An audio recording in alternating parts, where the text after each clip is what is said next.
എല്ലാവർക്കും നമസ്കാരം. ഇന്ന് നമുക്ക് തേങ്ങ അരച്ച് വെച്ച മീൻകറി എങ്ങനെയാണ് തയ്യാറാക്കുന്നതെന്ന് നോക്കാം. നല്ല ടേസ്റ്റിയായ മീൻകറിയാണ് കേട്ടോ. നമുക്കിത് ചോറിൻ്റെ കൂടെ, ചപ്പാത്തിൻ്റെ കൂടെ, അതുപോലെ പുട്ട്, പത്തിരി എന്തിൻ്റെ കൂടെ കഴിക്കാനും അടിപൊളി ടേസ്റ്റാണ്. നിങ്ങളെല്ലാവരും ഇതേപോലെ ഒന്ന് ഉണ്ടാക്കി നോക്കിയിട്ട് നിങ്ങളുടെ അഭിപ്രായമൊക്കെ ഒന്ന് അറിയിക്കണേ. ഇനി ഞാൻ ഈ മീൻകറി എങ്ങനെയാണ് ഉണ്ടാക്കിയതെന്ന് നമുക്കൊന്ന് നോക്കാം. കറി ഉണ്ടാക്കാനായിട്ട് ഇവിടെ 1 കിലോ മീനാണ് ഞാൻ വാങ്ങിയത്. കണ്ടില്ല, നല്ല ഫ്രഷ് മീനാണ്. നാട്ടിൽ ഞങ്ങൾ കോഴിക്കോടൊക്കെ ഇതിന് അടുവെന്നാണ് പറയുക. നിങ്ങളുടെ നാട്ടിൽ എന്താണെന്നൊന്ന് കമൻറ്റ് ചെയ്യണേ. അതുപോലെ തന്നെ വലിയ സൈസാണ് കേട്ടോ കിട്ടിയത്. എൻ്റെ കയ്യിനെക്കാട്ടും നല്ല വലുപ്പമുണ്ട്. നാട്ടിലൊക്കെ ഞാനിത് ചെറിയ സൈസാണ് കണ്ടത്. ഇത് നല്ല വലുപ്പമുണ്ട്.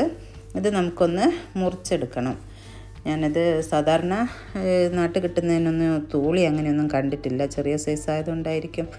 ഇതിപ്പം നല്ലോണം തൂളിയെല്ലാം ഉണ്ട്. അതുകൊണ്ട് തൂളിയെല്ലാം 2 സൈഡിൽ നിന്ന് നല്ലോണം പോക്കിയ ശേഷം വേണം നമുക്കിതൊന്ന് മുറിച്ചെടുക്കാനായിട്ട്. ഞാൻ ഈ തൂളിയൊക്കെ പോക്കിയിട്ട് മുറിച്ചെടുക്കുന്നുണ്ട്. അതുപോലെ തന്നെ ഈ മീനിൻ്റെ ഉള്ളിൽ ഒരഴുക്കും ഉണ്ടാവില്ല. നല്ല വൃത്തിയായിരിക്കും മീനിൻ്റെ ഉൾഭാഗമൊക്കെ കേട്ടോ. അതുകൊണ്ട് ഒരുവിധ ആൾക്കാർക്കൊക്കെ ഭയങ്കര ഇഷ്ടമായിരിക്കും. മാത്രമല്ല നല്ല ടേസ്റ്റുമാണ് ഇത് തേങ്ങയൊക്കെ അരച്ച് കറി വെച്ചാൽ. ഞാൻ ഈ മീനെല്ലാം മുറിച്ചെടുക്കുന്നുണ്ട്. ഈ വലിയ 3 എണ്ണമാണ് ഞാൻ ഇന്ന് കറി വെക്കാനായിട്ട് എടുക്കുന്നത്. ബാക്കിയുള്ളത് ഞാൻ ഫ്രിഡ്ജിലേക്ക് വെക്കുകയാണ് കേട്ടോ. ഈ 3 മീനും ഞാനിവിടെ ഉപ്പെല്ലാം ഇട്ട് ഉരച്ച് കഴുകി വൃത്തിയാക്കി ഒരു സൈഡിലേക്ക് വെച്ചിട്ടുണ്ട്. ഇനി നമുക്ക് കറി തയ്യാറാക്കാം.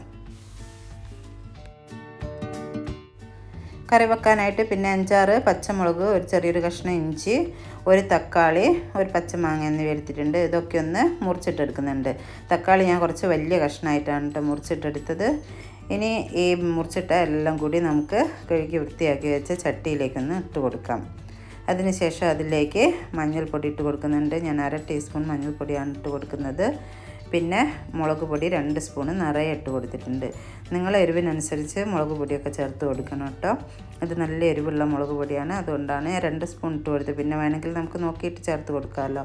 പിന്നെ ആവശ്യത്തിനുള്ള ഉപ്പും ഇത് വേവാൻ ആവശ്യമായ വെള്ളം കൂടി ഒഴിച്ച് കൊടുത്ത ശേഷം നമുക്കിത് അടുപ്പത്ത് വെച്ചൊന്ന് വേവിച്ചെടുക്കണം. അപ്പോഴേക്ക് ഞാൻ തേങ്ങയൊക്കെ ചിരകി എടുത്തിട്ടുണ്ട്. 1.5 മുറി തേങ്ങയാണിത്. അത് നല്ലോണം ചിരകി എടുത്ത ശേഷം നമ്മൾ ഇതിലേക്ക് ഇട്ട് കൊടുത്ത തക്കാളി ഇല്ലേ, അതൊന്ന് വെന്ത് വന്നിട്ടുണ്ട്.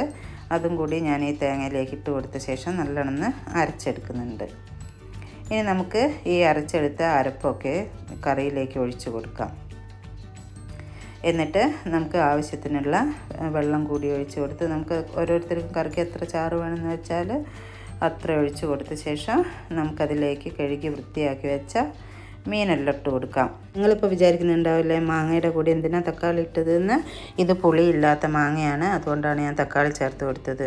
ഇതേപോലെ നമ്മൾ തേങ്ങയുടെ കൂടെ തക്കാളി അരച്ചെടുത്താൽ ആ കറിക്ക് നല്ലൊരു കട്ടിയുണ്ടാവും. അതുപോലെ തന്നെ നല്ലൊരു ടേസ്റ്റ് ആയിരിക്കും. ഞാനിവിടെ കഴുകി വൃത്തിയാക്കി വെച്ച മീനെല്ലാം ഈ കറിയിലേക്ക് ഇട്ട് കൊടുക്കുന്നുണ്ട്. എന്നിട്ട് നമുക്ക് നല്ലോണം ഇളക്കി കൊടുക്കാം. അതിനുശേഷം അതിലേക്ക് ആവശ്യമായ കറിവേപ്പില കൂടി ചേർത്ത് കൊടുക്കാം. ഞാൻ 4 തണ്ട് കറിവേപ്പിലയാണ് നല്ലോണം കഴുകി വൃത്തിയാക്കി എടുത്തത് ഇട്ട് കൊടുക്കുന്നുണ്ട്. എന്നിട്ട് അടച്ച് വെച്ച് നമുക്കിതൊന്ന് വേവിച്ചെടുക്കാം. ഈ മീൻ പെട്ടെന്ന് വേവുന്നതാണ് കേട്ടോ. അതുപോലെ തന്നെ ഈ മാങ്ങയ്ക്ക് കുറച്ച് വേവുണ്ട്, അതുകൊണ്ടാണ് ഞാൻ മാങ്ങ ഒന്ന് ആദ്യം വേവിച്ചെടുത്തത്. നമ്മുടെ കറിയൊക്കെ ഇവിടെ ആയിട്ടുണ്ട്. ഇനി ഈ സമയത്ത് നമുക്ക് ഈ കറിക്ക് എന്തെങ്കിലും ആവശ്യമുണ്ടോ എന്ന് നോക്കാം. എന്നിട്ട് വേണമെങ്കിൽ ഇപ്പോൾ ചേർത്ത് കൊടുക്കട്ടോ. ഞാനിവിടെ കറി നോക്കിയപ്പോൾ കുറച്ച് ഉപ്പിൻ്റെ കുറവുണ്ടായിരുന്നു. ഞാനതങ്ങ് ചേർത്ത് കൊടുത്തിട്ടുണ്ട്. പിന്നെ കുറച്ച് മുളക് പൊടി കൂടി ചേർത്ത് കൊടുത്തിട്ടുണ്ട്. എന്നിട്ടിത് ഒന്നും കൂടി തിളച്ച് വരുമ്പോൾ നമുക്ക് ഗ്യാസ് ഓഫാക്കാം. ഇപ്പം തന്നെ നല്ല ടേസ്റ്റ് ഉണ്ട് കേട്ടോ. ഈ സമയത്ത് ഗ്യാസ് ഓഫാക്കിയിട്ട് നിങ്ങൾക്ക് അടച്ച് വെക്കാം. ചില സൈഡിലേക്കൊന്നും വറവിടില്ല മീൻ കറിക്ക്. ഞങ്ങളുടെ നാട്ടിലൊക്കെ മീൻ കറിക്ക് വറവിടും. അതുകൊണ്ട് ഞാൻ ഈ കറിക്കൊന്ന് ഒരു വറവ് കൂടി ഇട്ട് കൊടുക്കുന്നുണ്ട്. ഇപ്പോൾ നമ്മുടെ കറിയൊക്കെ ഇവിടെ പാകമായിട്ടുണ്ട്.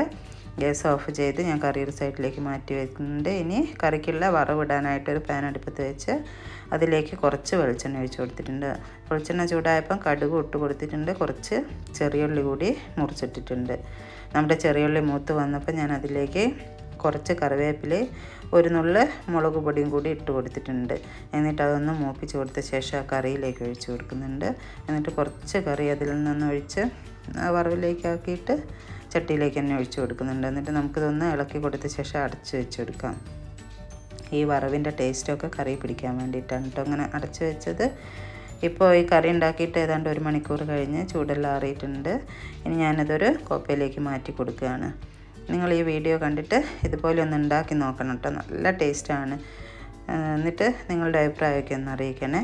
അതുപോലെ നിങ്ങൾക്ക് ഈ വീഡിയോ ഇഷ്ടമായിരുന്നു ലൈക്ക് ചെയ്യാനും നിങ്ങളുടെ ഫ്രണ്ട്സിനും റിലേറ്റീവ്സിനും ഒക്കെ ഒന്ന് ഷെയർ ചെയ്ത് കൊടുക്കാനും മറന്നു പോകരുത്.